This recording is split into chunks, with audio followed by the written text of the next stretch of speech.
তৃণমূলের নেতারা অনেক সময় বলেন যে মুখ্যমন্ত্রীকে ফোন করতে হবে, নইলে কিন্তু বাড়ি টাড়ি পাবেন না। বিশেষ করে হিন্দু ভোটারদেরকে বলে।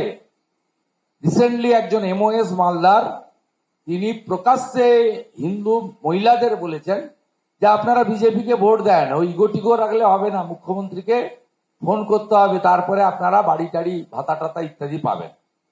আমি আপনাদের মাধ্যমে পশ্চিমবঙ্গের জনগণকে জানাচ্ছি, মাননীয় প্রধানমন্ত্রীকে একবারও ফোন করতে হয়নি। এবং পশ্চিমবঙ্গে 7 কোটি লোক প্রধানমন্ত্রী অন্ন সুরক্ষা যোজনাতে রেশন পাচ্ছেন। পশ্চিমবঙ্গে স্বচ্ছ ভারতের অন্তর্গত 72 লক্ষ শৌচালয়ের ইউনিট প্রধানমন্ত্রী দিয়েছেন, পশ্চিমবঙ্গে ভারত সরকার দিয়েছেন, কাউকে ফোন করতে হয়নি। উজালা গ্যাস গোটা দেশে 11 কোটি লোক পেয়েছে, তার মধ্যে সবচেয়ে বিগ বেনিফিশিয়ারি হচ্ছে পশ্চিমবঙ্গ। আমাদের মা বোন দিদিরা 400 টাকা কম মূল্যে গ্যাস পান এবং গ্যাসের কানেকশন স্টোভ ফ্রিতে পেয়েছেন। কত? 1,29 লক্ষ। উল্টো দিকে এই রাজ্যের সরকার উজালা 3-তে 15 লক্ষ আরো মা বোন দিদিকে গ্যাস দেওয়ার প্রভিশন ভারত সরকার করার পরেও রেকমেন্ডেশন পাঠায়নি। পিএম কিষানে, যেটা মাননীয় ভূপেনজি বলেছেন, 2 বছর দেরি করে আমাদের কৃষকদের সর্বনাশ করেছেন আপনারা। এই রাজ্যে নথিভুক্ত কৃষকের সংখ্যা 73 থেকে 74 লক্ষ পরিবার।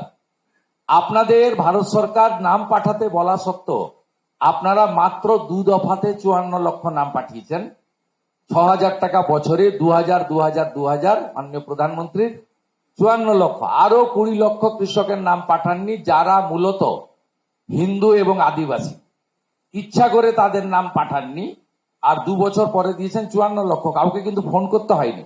আমরা কোনো সভায় গিয়ে বলি না যে আপনারা যদি বিজেপিকে ভোট না দেন তাহলে পিএম কিষান কেড়ে নেব। ওদের এমএলএরা, নেতারা, এমনকি মুখ্যমন্ত্রীও বলেন। পিএমওয়াই, প্রধানমন্ত্রী আবাস যোজনা, 4 থেকে 14 ইন্দিরা আবাস যোজনা ছিল।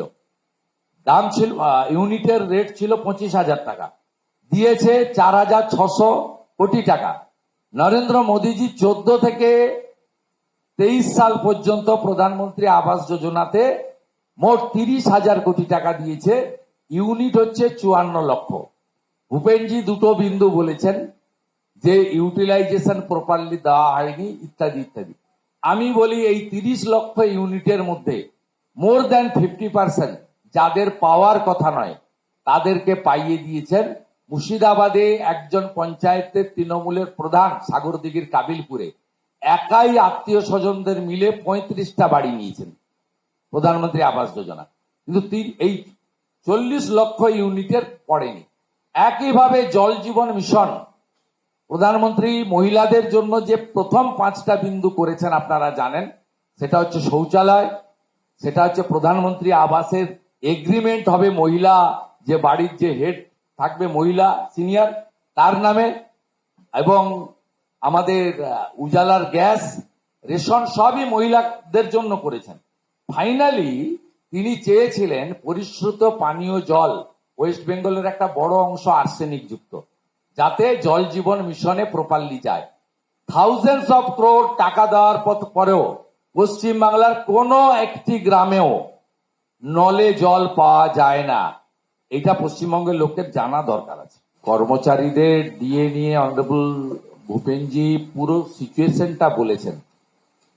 6th pay commission incomplete, 7th pay commission ফরমেশনই হয়নি, আর ভারত সরকার 8th পে কমিশনের কমিটি তৈরি করে দিয়েছে।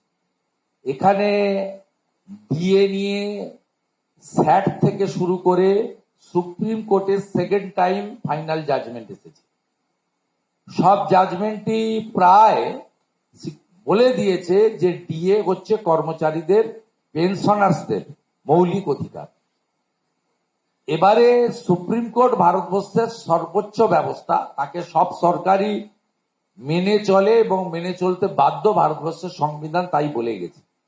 ন্যাচারালি 6 মার্চের মধ্যে 25% এরিয়ার ডিএস পেমেন্ট করা রাজ্য সরকারের কাজ। টেন্টেটিভ যা ক্যালকুলেশন আছে অ্যাপ্রক্স 11,000 crore।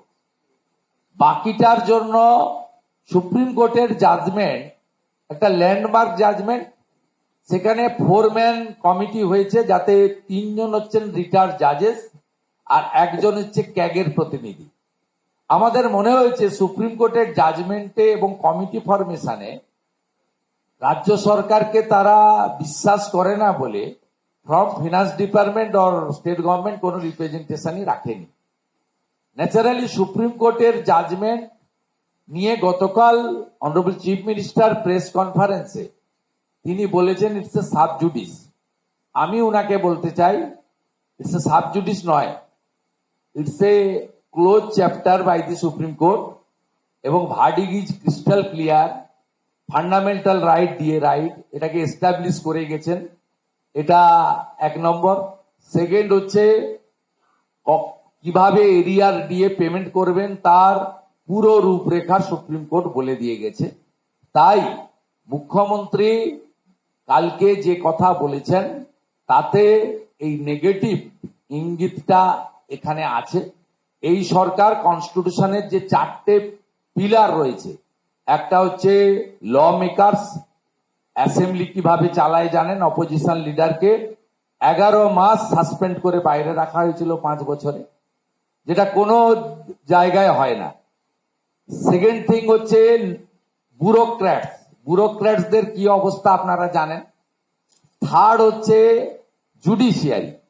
জুডিশিয়ারিকে অনারেবল সিএম কিভাবে অ্যাটাক করেছিল আপনারা জানেন, এবং তার জন্য জাস্টিস কৌশিক চন্দ্রের বেঞ্চে উনাকে 5 লক্ষ টাকা পার্সোনাল ফাইন করেছিল, যেটা কলকাতা হাইকোর্টের বারকে দিতে হয়েছে। Only political public representative after independent যাকে 5 লাখ টাকা ফাইন করেছিল কলকাতা হাইকোর্ট, এবং পার্সোনাল ইনকাম থেকে তাকে সেটা দিতে হয়েছে। ন্যাচারালি উনার এই যে কনস্টিটিউশনাল মেন পিলার জুডিশিয়ারি, এটাকে তিনি বারে বারে অপমানিত করেছেন। আমি মনে করি যে কর্মচারী এবং পেনশনার্সদের যে লড়াই, এই লড়াই অত্যন্ত লেজিটিমেট লড়াই, এবং মার্চের মধ্যে যদি 25% টাকা না দেন আইনে ব্যবস্থা নেওয়ার সুযোগ রয়েছে। বিজেপি অলওয়েজ তাদের সঙ্গে আছে। আমাদের বিজেপির যে কর্মচারী পরিষদ ছিল এই ডিএ লিগ্যাল ব্যাটেলে তারাও অংশগ্রহণ করেছে।